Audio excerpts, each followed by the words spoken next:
Ассалямалейкум баршаңызға, сіздермен бірге Ақниет. Бүгін сіздермен осындай жұмсақ болып шығатын булочки жасайтын боламыз. Менімен бірге болыңыздар. Видеоны соңына дейін қарасаңыздар. Ең алдымен жылы сүтімізге ұнымызды саламыз, яғни опорасын дайындап аламыз. Ұнымызды 5-6 қасықтай қосамыз, одан соң ашытқымызды саламыз. Барлығын жақсылап тұрып араластырамыз. Бізде кішкене қоюлау масса шығатын болады. Жақсылап тұрып араластырамыз, түйіршік болып қалмау керек. Бізде осындай қою масса шықты. Келесі осылай бетін жауып 15-20 минутқа көтерілгенше жылы жерге қойып қоятын боламыз. Келесі жұмыртқамызды жарып бөлек ыдыста, оның үстіне шекерімізді саламыз. Барлығын жақсылап тұрып араластырамыз.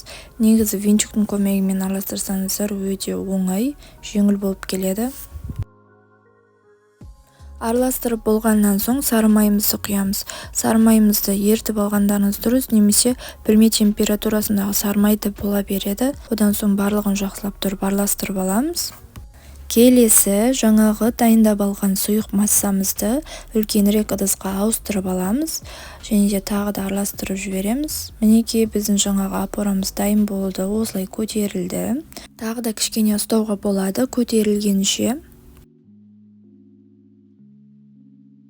Келесі жаңағы дайындап алған сұйық массамыздың үстіне опорамызды салатын боламыз, осылай лопатканың көмегімен.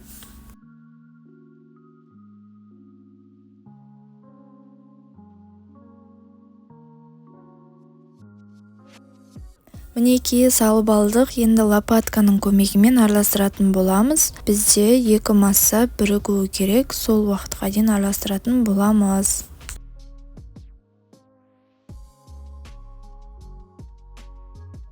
Араластырып болдық, одан соң ұнымызды саламыз.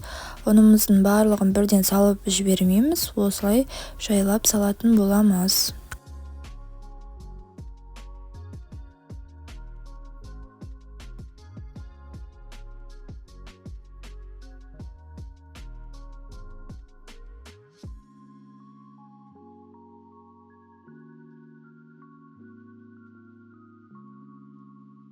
Осылай жарты бөлігін салып алдық ұнымыздың, енді венчугымыздың көмегімен араластыратын боламыз.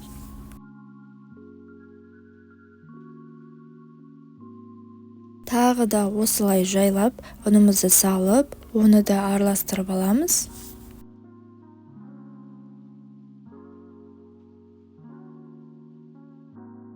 Мінекей венчугымызбен араластырып алдық. Енді ұнымыздың қалған бөлігін столымыздың үстіне төгіп, осылай қамырымыз кішкене қоюланған кезде соның үстіне илейтін боламыз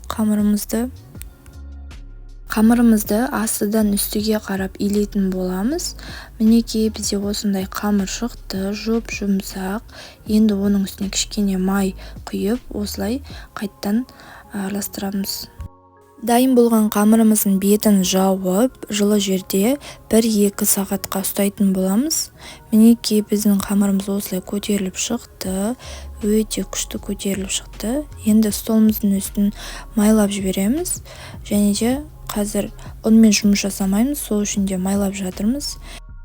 Қамырымызды осылай кішкентай бөліктерге бөліп аламыз. Видеода көріп тұрғандарыңыздай таразымен өлшесеңіздер де болады. Мен көз өлшемімен жасап жатырмын.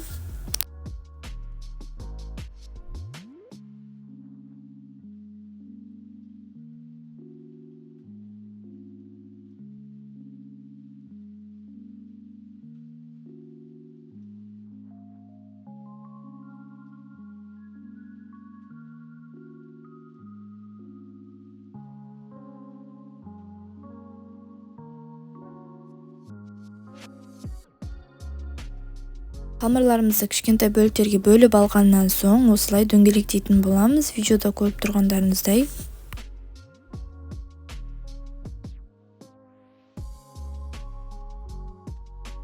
Қамырларымызды дөңгелектеп алдық, енді листімізге салып алатын боламыз.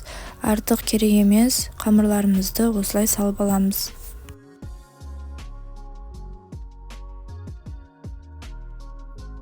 керек қамырларымызды осылай шетінен алып қолымызбен жайып жібереміз. Кішкене ғана қатты жұқа етіп жібермеңіздер. Мен салмасына варенка қосамын. Сіздер өз қалауларыңыз бойынша қоспасаңыздар да болады. Осылай варенка салып болғаннан соң қамырымызды біріктіреміз.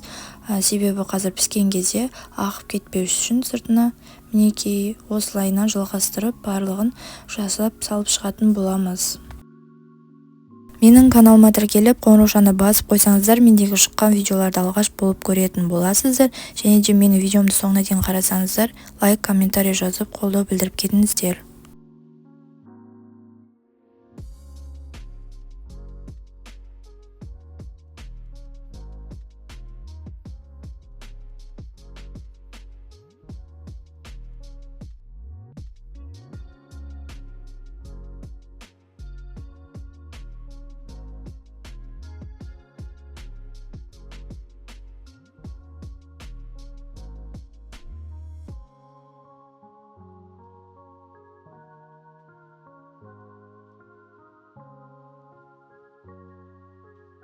Мінекей барлығын ішіне варенка салып шықтық. Енді осылай бетін жауып, біраз уақытқа қалдырып қоятын боламыз көтерілгенше.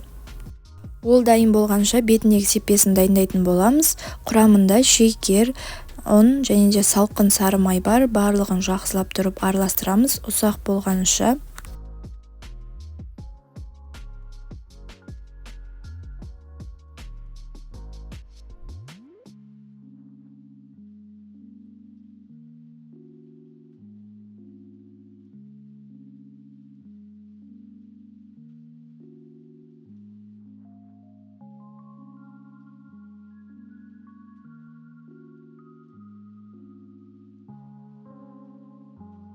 Мінекей осындай ұсақ болып шығады. Біздің булочкаларымыздың үстіне себетін сеппеміз және де жұмыртқамызды да алдын ала осылай дайындап аламыз. Мінекей біздің булочкаларымыз көтеріліп шықты. Кішкене уақыттың ішінде енді бетіне жұмыртқаларын жағып шығамыз.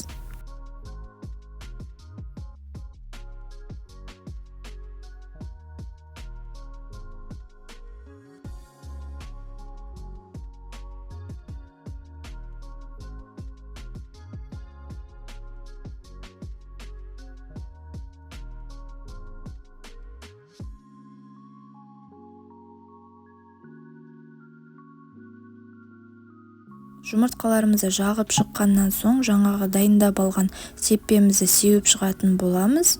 Өте әдемі көрініс береді және де өте ерекше дәм беретін болады біздің сеппеміз.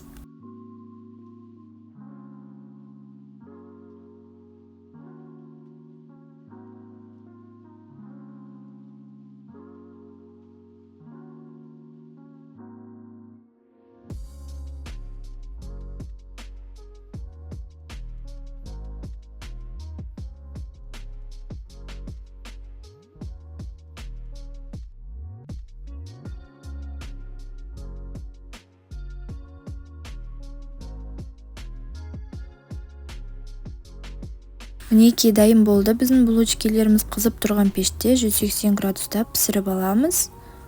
Мінекей біздің булочкаларымыз дайын болып осылай пісіп шықты. Видеоны соңына дейін қарасаңыздар, қолдау білдіріп кетіңіздер, лайк, комментарий жазып, ас болсын.